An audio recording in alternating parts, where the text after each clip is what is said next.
O capítulo 15 de 2 Reis contém uma sucessão de reis que assumiram o trono tanto em Israel, o reino do norte, quanto em Judá, o reino do sul.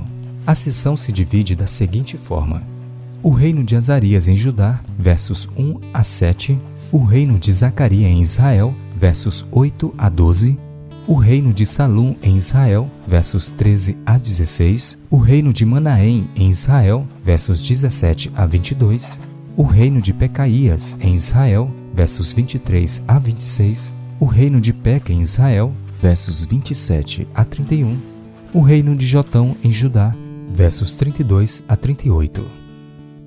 Perceba que no capítulo de hoje são citados apenas 2 reis de Judá, enquanto que Israel são citados 5. A razão para isso é que em Israel a rotatividade de líder era grande, o que mostra a instabilidade política naquele período. Em resumo, o capítulo apresenta o seguinte sobre cada rei de Israel. Zacarias imitou os pecados de seu pai e foi assassinado por Salum de forma covarde.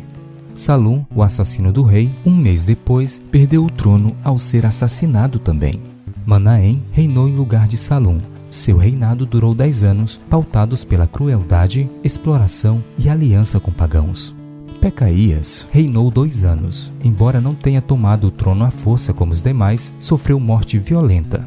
Peca reinou 20 anos, porém imitou os mesmos pecados de seu pai. Seu reinado acabou depois de ser assassinado por meio de uma conspiração.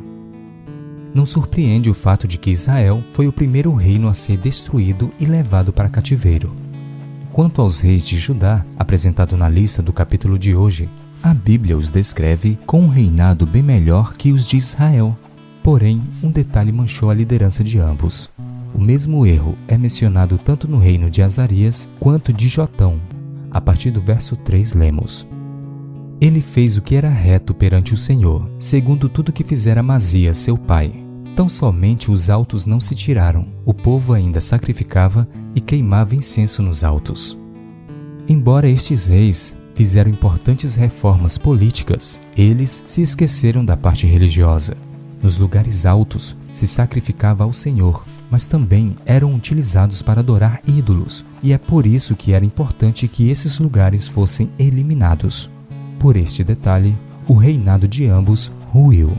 Isso me lembra um interessante ditado que afirma: as maiores árvores do mundo, as sequoias, caem facilmente quando pequenos besouros penetram suas raízes.